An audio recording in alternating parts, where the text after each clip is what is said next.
আজকালকার আশেকে রসুল হয়ে গেছে এমন, মুখে বলে আশেকে রসুল কিন্তু ওর চুল বলে আমি আশেকে শয়তান। ও মুখে বলে আশেকে রসুল, ওর দাড়ি ছাড়া চেহারা বলে আশেকে শয়তান।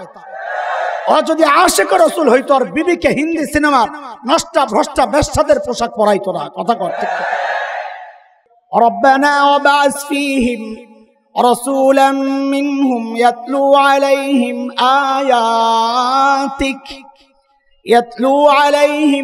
আয়াতিক ওয়া ইউআল্লিমুহুমুল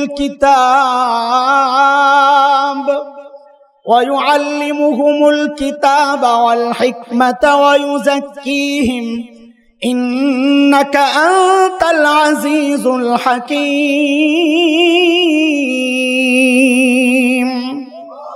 আল্লাহ বাইতুল্লাহ তো বানালাম, বাইতুল্লাহ আবাদের জন্য একজন শ্রেষ্ঠ নবী পাঠায়া। ওলামা একরামের এই আন্দোলন সংগ্রামের কাছে সাথে সাধারণ মানুষকে আমরা অনেককে পাই না। কেন পাই না? কারণ সে তার নবী চিনে না। তার নবীকে আল্লাহ কি মর্যাদা দিয়েছেন, নবী না চেনার কারণে ওলামা একরামের সাথে হাতে হাত রাখা সে রাজপথে আসে না। কারণ একটাই, সে নবী চেনে না। আল্লাহ আমার নবীকে যা দিছেন সব সেরা সেরা জিনিস দিয়া সাজায়া পাঠাইছেন। চোখ দিছেন তো সেরা চোখ, ঠোঁট দিছেন তো সেরা ঠোঁট, হাত চেহারার সৌন্দর্য সেরা, আল্লাহু আকবার। চুল দিছেন তো সেরা, হাইট দিছেন তো সেরা, হাসি দেন তো সেরা, চলেন তো সেরা, বন্ধু দিছেন সেরা, দিন দিছেন সেরা, কিতাব দিছেন সেরা, যা দিছেন সব সেরা সেরা জিনিস দিয়া সাজায়া পাঠায়া। কবি হাসান ইবনে সাবিত রাদিয়াল্লাহু আনহু নবীর সৌন্দর্য পাগল হইয়া কবিতা লিখতেছেন কি, ওয়া আহসানু মিনকা লাম তারা কাত্তু আইনি ওয়া আজবালু মিনকা লাম তালিদিন নিসা খুলিকতা মুবাররাআম মিন কুল্লি আইবিন কাআন্নাকা কদ খুলিকতা কামা তাশা। আল্লাহু আকবার, চিল্লায়া বলে আল্লাহ। নবী, আপনার চেয়ে সুন্দর এই চোখ কোনোদিন কাউরে দেখে নাই। আপনার চেয়ে সুন্দর কোন মা কাউকে জন্ম দেন নাই। নবী গো, আপনার দিকে তাকালে মনে হয় আল্লাহ আপনাকে সমস্ত ত্রুটি মুক্ত করে আপনার চাওয়া অনুযায়ী আসমান থেকে পাঠায়। সত্যনের মশালবাহী প্রিয় মনীষীদের পাপড়ি টিভি। আলহামদুলিল্লাহ الحمد لله وكفى وسلام على عباده الذين اصطفى أما بعد فأعوذ بالله من الشيطان الرجيم بسم الله الرحمن الرحيم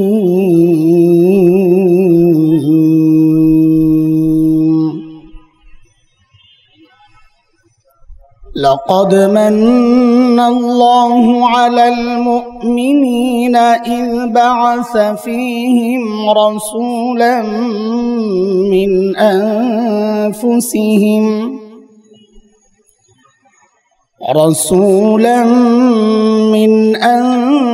أنفسهم يتلو عليهم آياته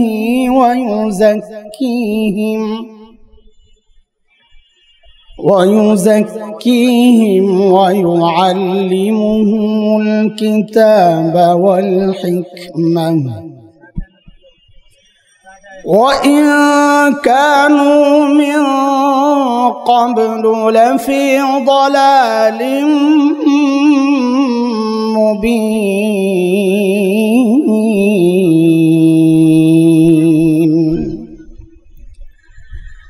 وعن أبي هريرة رضي الله عنه أنه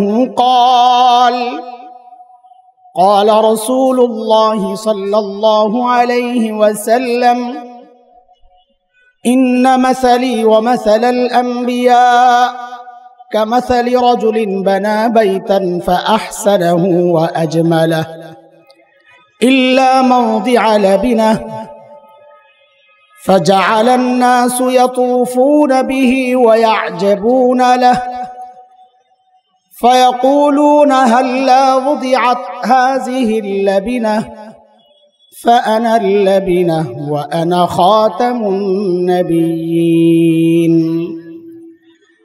وعن أنس بن مالك رضي الله عنه أنه قال قال رسول الله صلى الله عليه وسلم إن الرسالة والنبوة قد انقطعت فلا رسول بعدي ولا نبي أو كما قال عليه الصلاة والسلام. صدق الله العلي العظيم وبلغنا رسوله النبي الكريم ونحن على ذلك من الشاهدين والشاكرين والحمد لله رب العالمين.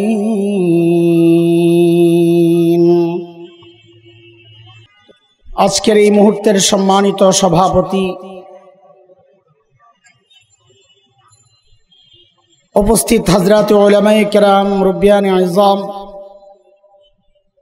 দূর দূরান্ত থেকে আগত ইসলাম প্রিয় সুধী সমাজ, প্রিয় ছাত্র ভাইয়েরা, যুবক বন্ধুরা,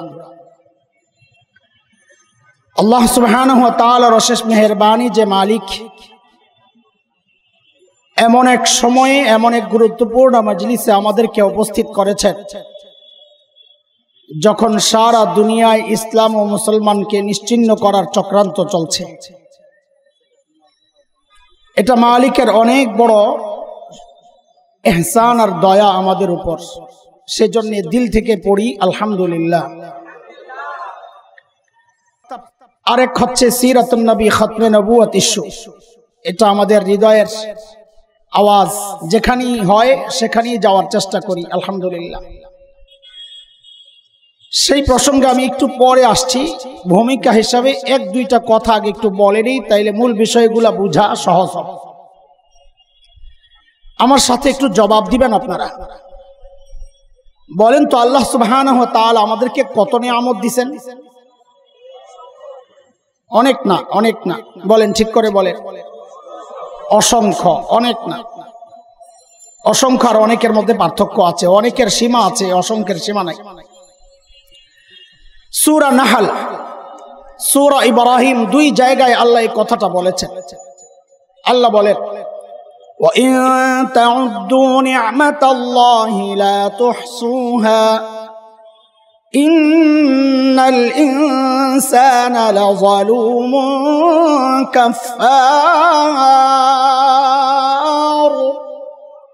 যে এত এত নিয়ামত দিছি, নিয়ামত গণে শেষ করতে পারবে? আবারও একটু বুঝে শুনে জবাব দেন। এই যে এত নিয়ামত, সব নিয়ামতের মর্যাদা, মান এক, মূল্য এক, না কম বেশ বড় ছোট আছে? কথা বলেন, বড় ছোট আছে না নেই? বুঝেন নাই? যেমন ধরেন, আপনাকে দুইটা অপশন দেওয়া হল যে আপনার হাতটা চাই অথবা মাথাটা চাই, কোনটা দিবেন? হ্যাঁ, বুঝা গেল আপনার কাছে মাথার চেয়ে হাতের মূল্য বেশি। তার মানে আমার দেওয়া শরীরের এই অঙ্গগুলো, এই নিয়ামতগুলোর মর্যাদা, মূল্য এক না। আল্লাহ আমাকে যত নিয়ামত দিচ্ছেন, আমাদেরকে সবচাইতে বড় নিয়ামত কোনটা? মুফাসসিরিনে কিরাম এর জন্য কিছু মূল নীতি নির্ধারণ করেছেন। এর মধ্যে একটা মূলনীতি হচ্ছে এমন, যেই সমস্ত নিয়ামতের ক্ষেত্রে, বর্ণনার ক্ষেত্রে আল্লাহ কোরআন আল কারীমের মধ্যে শব্দ মান ব্যবহার করেছেন। আপনারা জানেন, অনেকেই মাদ্রাসার ছাত্র, মান মানে খোটা দেওয়া। একটু বুঝে শুনে বলেন তো, আমরা যখন কাউকে খোটা দেই, ছোট অনুগ্রহের খোটা দেই না বড়টার? বুঝেন, কাউকে 100 টাকা দিচ্ছেন, একই ব্যক্তিকে আপনি 1 লক্ষ টাকা দিচ্ছেন, যখন খোটা দিবেন কি বলবেন? তোকে না একদিন 100 টাকা দিছিলাম, কি বলবেন? তার মানে মানুষ খোটা কোনটা দেয়? বড়টা। যেহেতু খোটা একটা খারাপ কাজ, আল্লাহর শানে এটা বেমানান, এই জন্য আল্লাহর সাথে যখন খোটা শব্দ আসে, মুফাসসিররা অর্থ করেন আল্লাহ অনুগ্রহ প্রকাশ করেছেন। তো মুফাসসিররা বলেন, যেই সমস্ত নিয়ামতের ক্ষেত্রে আল্লাহ এই মান শব্দ ব্যবহার করেছেন, বুঝতে হবে ওই নিয়ামতগুলো আল্লাহর দেওয়া আমাদের জন্য শ্রেষ্ঠ নিয়ামত। যেমন আমি আপনাদেরকে একটা বুঝাই, সূরা হুজুরাতের শেষ আয়াতের আগের আয়াতে আল্লাহ বলতেছেন, ইয়ামুন্নুনা আলাইকা আন আসলামু কুল লা তামুন্নু আলাইয়া ইসলামাকুম বালিল্লাহু ইয়ামুন্নু আলাইকুম আন হাদাকুম লিল ঈমান ইন কুনতুম সাদিকিন। আমি আয়াতের তরজমা ঢুকবো না। আল্লাহ তাআলা এখানে আমাকে আপনাকে যে ঈমানের নিয়ামত দিবেন, আল্লাহ বলছেন, বান্দা এটা আমার পক্ষ থেকে তোমাদের জন্য একটা বড় নিয়ামত, আলহামদুলিল্লাহ। আরেকটা বড় নিয়ামত হচ্ছে, আমি শুরুতে সূরা আলে ইমরানের যে আয়াত পড়েছি 164, এই আয়াতে আল্লাহ বলতেছেন, لقد من الله على المؤمنين إذ بعث فيهم رسولا من أنفسهم يتلو عليهم آياته ويزكيهم ويعلمهم الكتاب والحكمة وإن كانوا من قبل لفي ضلال مبين। এই আয়াতে আল্লাহ বলছেন, ও মুসলমান, ও ঈমানদার, আমি আমার শ্রেষ্ঠ রসুলকে তোমাদের রসুল বানাইয়া পাঠাইয়া আমি তোমাদের উপর আরেকটা বড় দয়া করছি। বলেন আলহামদুলিল্লাহ। শ্রেষ্ঠ নবী পায়া খুশি না আপনারা? চেহারায় তো কয় না, তো জোরে কন, খুশি খুশি বলেন আলহামদুলিল্লাহ। এই যে এত বড় নিয়ামত আল্লাহ দিছেন আমাদেরকে, আসলে কি আমরা জানি এটা কত বড় নিয়ামত?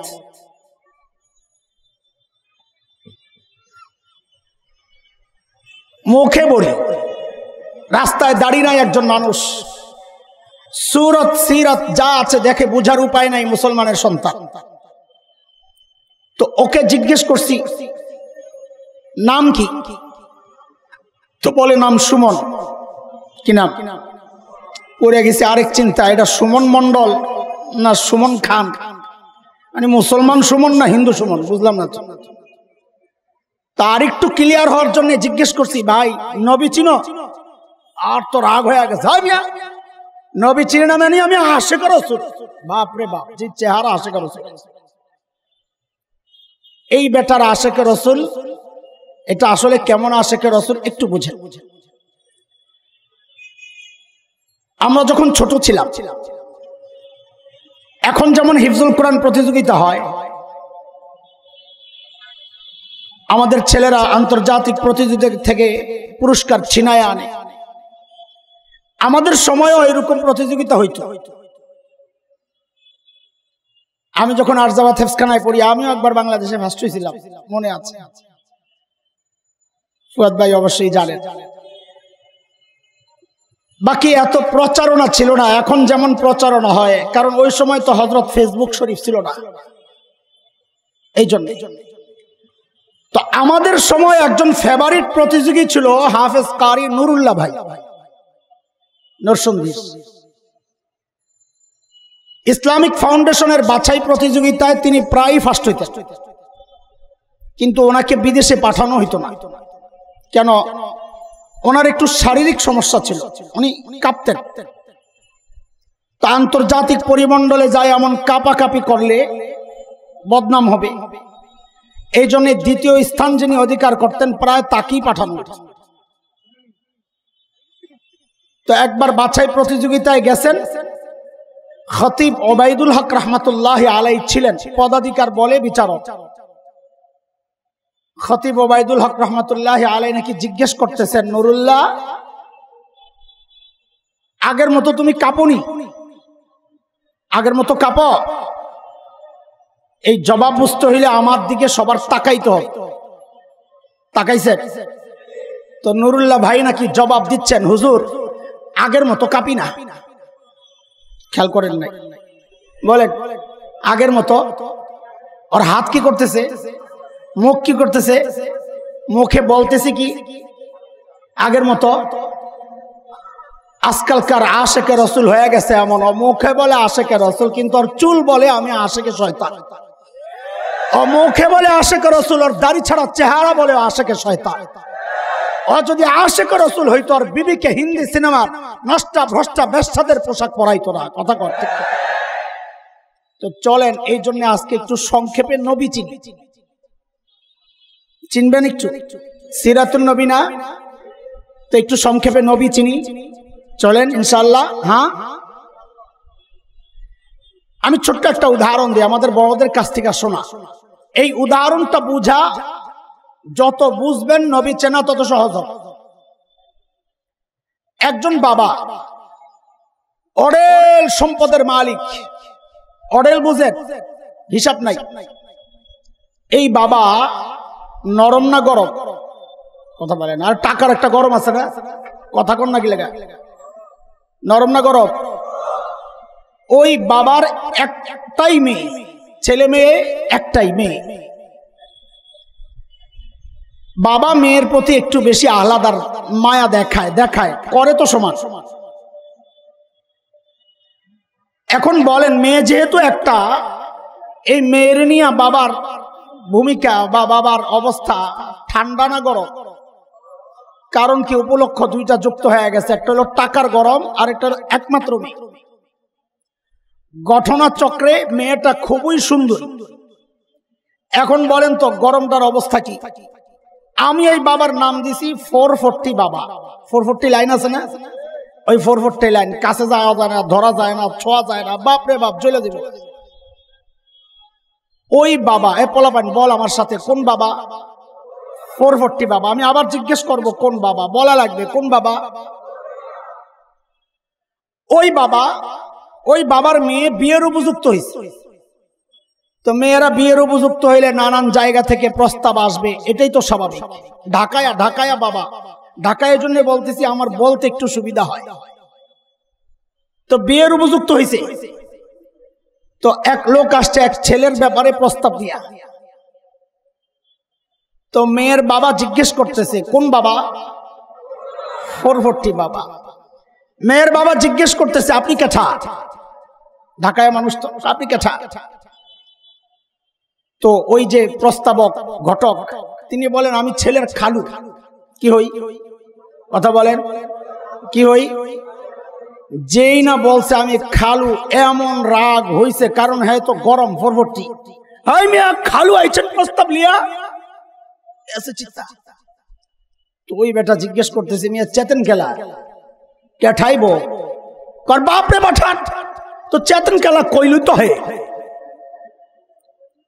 খালু যায় বাপেরে কয় ভাই, যেই রাগ বেড়া 440, সুবহানাল্লাহ, তোমার ছেলের প্রস্তাব লইয়া তুমি যাও।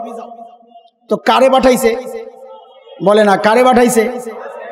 বাপরে পাঠাইছে। বাপ আসছে, ভাই ওই যে কালকাই ছিল না আমার পোলার লিগা, ও আপনি এখন পোলার নাম জিগায়, চেহারা কেমন, হাইট কেমন, মায়ের নাম, বাপের নাম, দাদার নাম, বংশ, বন্ধু বান্ধব সব খবর পছন্দ হয়েছে। এই ছেলের কাছে মেয়ে বিয়ে দিবে। তো এখন আপনারাই বলেন, মেয়েকে বিদায়ের সময় বাবা যদি শাড়ি কিনে, দামি কিনবে না কম দাম? কেন? কারণ তার টাকার অভাব নাই, খরচের জন্য এই মেয়ে ছাড়া আর কোনো জায়গাও নাই। ঠিক? তো শাড়ি কিনে, কাপড় কিনে তো সেরাটা কিনে, গয়না কিনে তো সেরাটা কিনে, প্রসাধনী কিনে তো সেরাটা কিনে, সব সেরা সেরা জিনিস দিয়া সাজায়া তারপর এই মেয়েরে বিদায় দিবে। এটাই তো স্বাভাবিক নাকি? একজন বাবা সে যেই হোক, তার মেয়েকে যতটা ভালোবাসে, আমার আল্লাহ তার প্রিয় হাবিব সাল্লাল্লাহু আলাইহি ওয়াসাল্লামকে তার চেয়ে 1000 কোটি গুণ বেশি ভালোবাসে। বাবা যদি মেয়েকে বিদায়ের সময় সব সেরা সেরা জিনিস দিয়ে বিদায় দেয়, আমাদেরও জানা উচিত আমার নবীকে আল্লাহ দুনিয়ায় বিদায় দেওয়ার সময়, পাঠানোর সময় সব সেরা সেরা জিনিস দিয়া সাজায়া তারপর আমার নবীকে আল্লাহ দুনিয়ায় পাঠাইছে। সর্বপ্রথম প্রস্তাবের ব্যাপার মনে আসেনি? প্রস্তাব কে দেওয়া লাগবে? কথা বলে না, কে কে? আগের উদাহরণ মনে রাখা লাগবে, কে? আল্লাহর সিদ্ধান্ত। আমার নবীকে আমি ফ্রিতে দিব না। ও কেমনি দিবেন? বলে প্রস্তাব দিয়ে আমার কাছ থেকে চায়া নিতে হবে, কারণ ফ্রি জিনিসের দাম দেয় না মানুষ। যে জিনিস অর্জন করা যত কষ্টের, ওই জিনিসের মূল্য মানুষ তত বেশি দেয়। কথা ঠিক কিনা? আল্লাহরও সিদ্ধান্ত, আমি আমার নবীকে ফ্রিতে পাঠাবো না, আমার কাছ থেকে চায়া নিতে হবে, প্রস্তাব দিয়ে নিতে হবে। তো প্রস্তাব কে দিবে? খালু মালু চলবে না, বাপ দেওয়া লাগবে। বাপ, বাপ, ছেলের বাপ। আমার নবীর বাপকে খলিল ইব্রাহিম বলেন না, মিল্লাতা আবিকুম ইব্রাহিম হুয়া সাম্মাকুমুল মুসলিমিন। খলিল ইব্রাহিম যখন বাইতুল্লাহ বানান, আল্লাহ খলিলের দিলের মধ্যে ওই কথা ঢেলে দিয়েছেন, খলিল এমন দামি একটা কাজ আপনি করেছেন, আমি আপনাকে পুরস্কার দিতে চাই, আপনি কি নেবেন বলেন, চান আমার কাছে। খলিল চিন্তা করছেন, সারা জিন্দেগি চায়া চায়া পাইলাম জবিহুল্লাহ ইসমাইল। কাকে পাইছেন? ইসমাইল।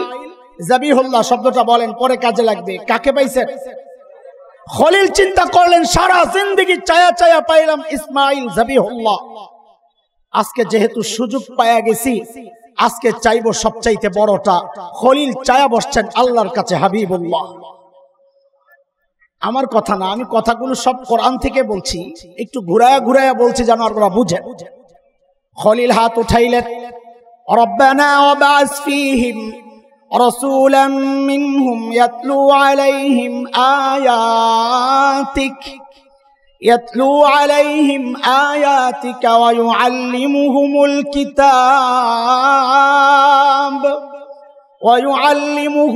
কিতাব ওয়াল হিকমাতা ওয়া ইউযাক্কিহিম ইন্নাকা আনতাল আজিজুল হাকীম।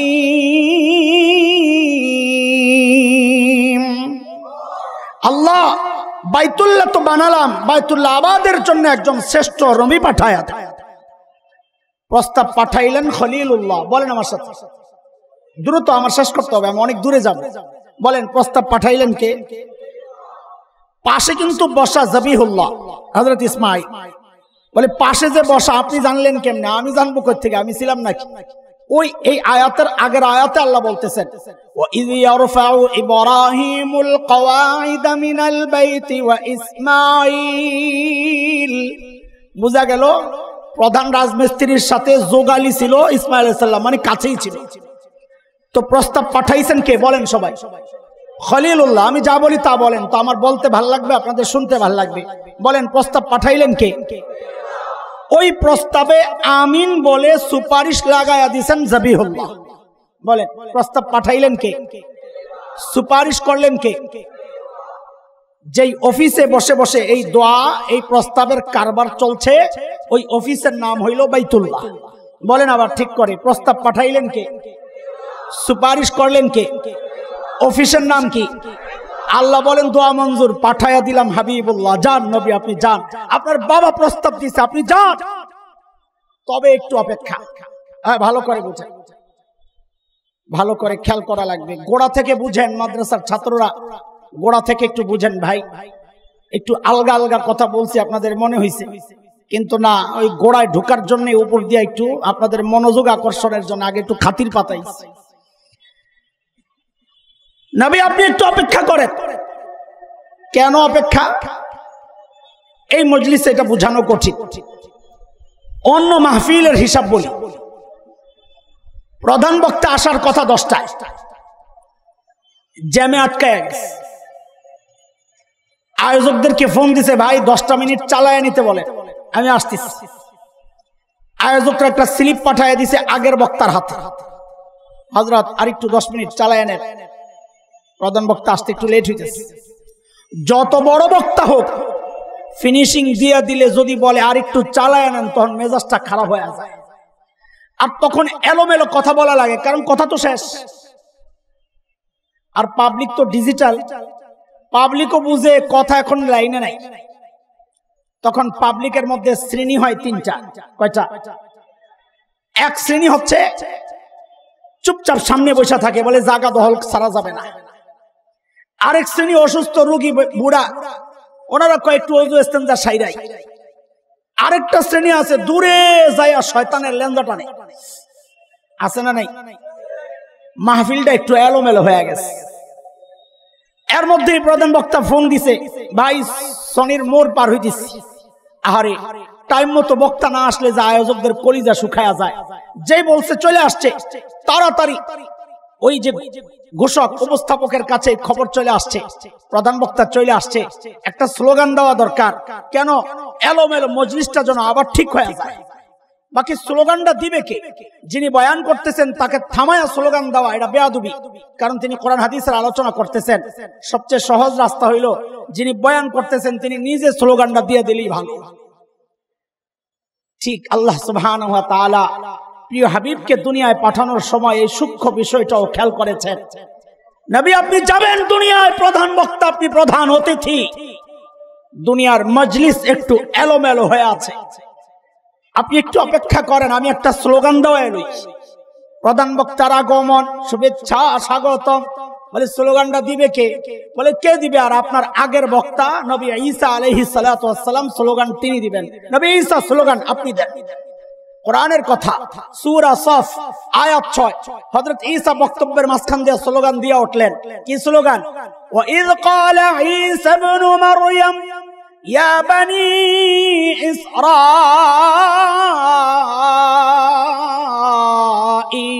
ইসরাঈল ইন্নী রাসূলুল্লাহি ইলাইকুম মুসাদ্দিকাল লিমা বাইনা ইয়াদাইয়া মিনাত তাওরাহ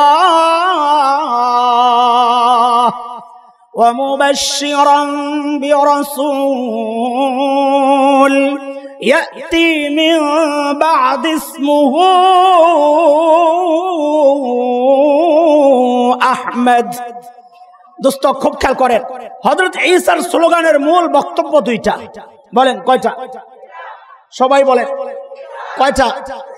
এক নম্বর, ও বনি ইসরাইল, আল্লাহ আমাকে তোমাদের রসুল বানায়া পাঠাইছে। বলেন তো কথাটা আমার সাথে সবাই মুখস্থ করেন, মাদ্রাসার ছাত্ররা বিশেষ করে মুখস্থ করেন। হযরত ঈসা এই কথাটা যে যত বুঝবে সে দুনিয়ার বর্তমান ফিতনা তত বেশি তার কাছে ক্লিয়ার হবে।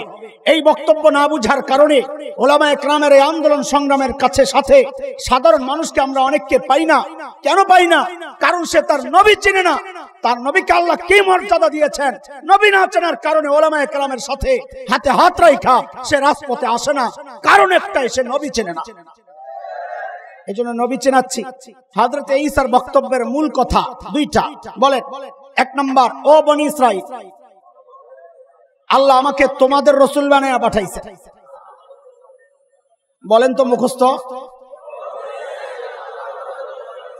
মাশাআল্লাহ। আমি আবার জিজ্ঞেস করবো, এটা আমার মূল পয়েন্ট, মনে রেখেন। আমি আবার জিজ্ঞেস করবো, এটাকে ফেরত আনবো। এর আগে আরো কিছু কথা বললেন। হযরত ঈসার দ্বিতীয় বক্তব্য, ওই যে শুভেচ্ছা স্বাগতম, মুবাশশিরাম বিরাসূল ইয়াতি মিন বাদি ইসমুহু আহমদ, আমার পরে একজন নবী আসছেন যার নাম হবে আহমদ, তার সুসংবাদ গ্রহণ করো। এই জায়গায় আমি আলোচনা চালাইলে অন্যদিকে যাবে গা। শুধু আহমদের উপর আলোচনা করলে রাত শেষ হওয়ার মতো। আমি তো কম জানা মানুষ, যারা বেশি জানে তাদের সারা জিন্দিগিও শেষ হবে না। আমি সেই লাইনে ঢুকবো না। আমি শুধু বলতে চাচ্ছি, ওই যে বাবা, কোন বাবা? 440, সে যেমন তার মেয়েকে সব সেরা সেরা জিনিস দিয়া সাজায়া পাঠাইছেন, আল্লাহ আমার নবীকে যা দিছেন সব সেরা সেরা জিনিস দিয়া সাজায়া পাঠাইছেন। চোখ দিছেন তো সেরা চোখ, ঠোঁট দিছেন তো সেরা ঠোঁট, হাত চেহারার সৌন্দর্য সেরা, আল্লাহু আকবার। চুল দিছেন তো সেরা, হাইট দিছেন তো সেরা, হাসি দেন তো সেরা, চলেন তো সেরা, বন্ধু দিছেন সেরা, দিন দিছেন সেরা, কিতাব দিছেন সেরা, যা দিছেন সব সেরা সেরা জিনিস দিয়া সাজায়া পাঠায়া দিছেন। যার কারণে কবি হাসান ইবনে সাবিত রাদিয়াল্লাহু আনহু নবীর সৌন্দর্য পাগল হইয়া কবিতা লিখতেছেন কি, ওয়া আহসানু মিনকা লাম তারা কাত্তু আইনি وأجمل منك لم تلد النساء خلقت مبرأ من كل عيب كأنك قد خلقت كما تشاء الله أكبر চিল্লা বলে আল্লাহ নবী আপনার চেয়ে সুন্দর এই চোখ কোনোদিন কাউরে দেখে নাই আপনার চেয়ে সুন্দর কোন মা কাউকে জন্ম দেন নাই নবী গো আপনার দিকে তাকালে মনে হয় আল্লাহ আপনাকে সমস্ত ত্রুটি মুক্ত করে আপনার চাওয়া অনুযায়ী আসমান থেকে পাঠায় দিয়েছেন সব সেরা সেরা জিনিস দিবেন ঠিক একটা জায়গায় একটু আপনাদের পেস লাগতে পারে না লাগলে আমি লাগাই এরপরে জবাব দিব আচ্ছা বলেন ওই বাবা কোন বাবা এই বাবা তার মেয়েকে এমন ছেলের কাছে কি বিয়ে দিবে যার বাড়ি ঘর নাই কথা বলেন দিবে দিবে তাইলে তো প্রশ্ন থেকে যায় কেন তাইলে তো আল্লাহ তাআলা তার নবীকে দুনিয়ার সেরা সুন্দর জায়গা সুইজারল্যান্ডে পাঠান নাই আল্লাহ তার নবীকে দুনিয়ার সেরা সুন্দর জায়গা যাকে ভূস্বর্গ বলা হয় দুনিয়ার জান্নাত কাশ্মীর সেখানে পাঠান নাই কই পাঠাইছেন জাজিরাতুল আরব শব্দটা আমি বলি আমার সাথে সবাই বলেন পরে আমি শব্দ পাল্টাবো তখন আপনারা পাল্টাবেন বলেন আল্লাহ কই পাঠাইছেন জাজিরাতুল আরব জাজিরাতুল আরবের ভৌগোলিক অবস্থা কেমন ছিল প্রাকৃতিক অবস্থা কেমন ছিল এখনো কেমন আছে খলিল ইব্রাহিমের জবানে আসছে সেটা সূরা ইব্রাহিম আল্লাহ কোরআনের টুকরা বানায়া নাজিল করেছেন কি সেটা ওয়াদিন গায়রি জি যারা বৃক্ষলতাহীন জলশূন্য বালুকাময় জায়গা খাওয়া নাই পানি নাই ফল নাই ফসল নাই গাছ গাছালি নাই কিচ্ছু নাই এমন অনুর্বর জায়গায় আল্লাহ আমার নবীকে কেন পাঠাইলেন প্রশ্ন জাগে কি জাগে আপনাদের জাগে কই পাঠাইছেন বলেন সবাই জাজিরাতুল আরব মনোযোগ আছে জাজিরাতুল আরবটা কোথায় বিশ্ব মানচিত্র খোলেন বিশ্ব মানচিত্র খুলে দেখেন জাজিরাতুল আরবের অবস্থা দেখবেন তিন দিকে শূন্য একদিকে ভূমির সাথে লাগা শূন্য তিন দিক মানে পারস্য উপসাগর ওমান উপসাগর আরব সাগর ভারত সাগর পশ্চিমে লোহিত সাগর এই তিন দিকে সাগর একদিকে জর্ডান ইরাক এদিকে লাগানো জমিনের সাথে লাগা কয় দিকে বলেন না কয় দিকে ফাঁকা কয় দিকে তিন দিকে ঠিক মানব দেহের মধ্যে মানুষের যে হার্ট আছে কলব হার্টের যে অবস্থান দেহের মধ্যে তিন দিকে খালি একদিকে লাগা ঠিক বিশ্ব মানচিত্রে জাজিরাতুল আরবকে দেখতে এমনটাই লাগে যেন হার্ট এই জন্য ভূবিজ্ঞানীরা জাজিরাতুল আরবের নাম দিয়েছেন জিওগ্রাফিক হার্ট এটা বিশ্ব মানচিত্রের হার্ট এতক্ষণ বলেছি জাজিরাতুল আরব এখন শব্দ পাল্টান বলেন আল্লাহ আমার নবীকে পাঠাইছেন কোথায় হার্টে বলেন কোথায় সবাই বলেন কোথায় আবার বলেন আল্লাহ আমার নবীকে পাঠাইছেন কোথায় বিশ্ব মানচিত্রের হার্ট মনোযোগ হারায়েন না চেইন কথা একটা মিস করলে পরেরটা বুঝবেন না একটার সাথে আরেকটা যুক্ত আবারও বলেন আল্লাহ আমার নবীকে পাঠাইছেন কোথায় হার্টে কেন পাঠাইলেন প্রশ্ন হার্টে কেন পাঠাইলেন আমার নবী দুনিয়া আসার আগ পর্যন্ত দুনিয়ার যত দার্শনিক ছিল গ্রিক দর্শন রোমান দর্শন পারস্য দর্শন মিশর ইরাকি ব্যাবিলন সমস্ত দার্শনিকদের বক্তব্য ছিল মানুষকে নিয়ন্ত্রণ করে তার ব্রেন কে বলেন সর্বপ্রথম উম্মি নবী সাল্লাল্লাহু আলাইহি ওয়াসাল্লাম সারা দুনিয়ার দার্শনিকদের বিরুদ্ধে দাঁড়ায়া ঘোষণা দিলেন না মানুষকে তার ব্রেন নিয়ন্ত্রণ করে না মানুষকে নিয়ন্ত্রণ করে তার হার্ট কে কলব বুখারী বর্ণনা 55 মুসলিম 1599 হযরত নুমান ইবনে বাশির রাদিয়াল্লাহু আনহু বর্ণনাকারী নবী বলেন আলা ইন্না ফিল জাসাদি মুদগাহ ইযা সালাহাত সালাহাল জাসাদু কুল্লু ওয়া ইযা ফাসাদাত ফাসাদাল জাসাদু কুল্লু আলা ওয়া হিয়াল কলব এটার অর্থ আপনারা জানেন পিসা হুজুররা এই হাদিস দিয়ে অনেক ওয়াজ করে আত্মা পরিশুদ্ধের জন্য আমি তো আর পিসাব না আমি হইলাম মুরিদ সাহেব তো বলেন আমার নবীকে আল্লাহ পাঠাইছেন কোথায় হার্টে কেন পাঠাইছেন সাইড স্টুডিও সুন্দর জায়গায় কেন পাঠাইলেন না কারণ নবী বলেছেন হার্ট ঠিক তো বডি ঠিক। আল্লাহ আমার নবীকে হার্টে পাঠায়া দেখায়া দিয়েছেন, নবী আপনি তো বলেছেন, আমি বলাইছি হার্ট ঠিক তো বডি ঠিক। আপনি যেহেতু একমাত্র বিশ্ব নবী, বলেন আমার নবী কি ছিলেন? একমাত্র। বলেন সবাই, বলেন সবাই, বলেন আমার নবী একমাত্র বিশ্ব নবী কাকে বলে আমি সংক্ষেপে বলবো ইনশাআল্লাহ, একটু সময় যদি পাই। বাকি এর আগে আপনারা বুঝেন আমার নবীকে আল্লাহ পাঠাইছেন কোথায়, কেন? নবী আপনি হচ্ছেন একমাত্র বিশ্ব নবী। সারা দুনিয়ায় আপনার পক্ষে দিন প্রচার করা এই অল্প সময়ে কঠিন হয়ে যাবে। আপনি হার্টে মেহনত করেন, হার্ট যদি ঠিক হয়ে যায় গোটা দুনিয়ার বডি ঠিক হয়ে যাবে। কারণ ইজা সলাহাত সলাহাল জাসাদু কুল্লু, হার্ট ঠিক তো বডি ঠিক। এই জন্য আল্লাহ তাআলা আমার নবীকে দুনিয়ার এই সাইডে ওই সাইডে না পাঠাইয়া পাঠাইছেন হার্টে। আর চরম বাস্তবতা হচ্ছে আজকের জাজিরাতুল আরব, আরব শাসকরা যদি ঠিক হয়ে যাইতো, তাদের ঈমান আকীদা যদি ঠিক হয়ে যাইতো, আজকে ফিলিস্তিনের মুসলমান মার খায় না, সারা বিশ্বের মুসলমান মার খায় না। ওরা যদি ঠিক হয়ে যায় এখনো গোটা দুনিয়া মুসলমান শাসন করবে। কথা কোন ঠিক কিনা? কেন? হার্ট ঠিক তো বডি ঠিক। দোস্ত আমার নবী জানি কি ছিলেন? বলেন কি ছিলেন? একমাত্র বিশ্ব নবীর মানে কি এটা একটু বুঝেন। আমি তাহলে আমার পিছনের সব বরবাদ হয়ে যাবে যদি এটা না বুঝাই, কারণ এটা বোঝানোর জন্য পিছনের সব কথা বলছি। যুবক তোমরা খেয়াল করো, বাংলাদেশের আকাশে শকুনের আনাগোনা পরিলক্ষিত হচ্ছে, কথা বলে না? উত্তরবঙ্গ বিশেষ করে পার্বত্য অঞ্চল, আমরা মাঠের মানুষ দায়িত্ব নিয়ে বলছি, এটা কোনো ফালতু কথা না। একজন দুইজন নয়, হাজার জন নয়, লক্ষ লক্ষ মুসলমানকে খ্রিস্টান মিশনারিরা, কাদিয়ানিরা, তারা সামান্য অর্থের বিনিময়ে লক্ষ লক্ষ মুসলমানকে খ্রিস্টান বানাচ্ছে। আমরা কয়েক বছর আগে গেছি দিনাজপুর, দাওয়াত নিয়ে মুরতাদ ভাইকে মুসলমান বানাবো এই উদ্দেশ্যে। মিশনারিদের পক্ষ থেকে পুলিশের কাছে নালিশ গেছে, ঢাকা থেকে মৌলবীরা আসছে, মারামারি লাগবে, ওদেরকে সামলান।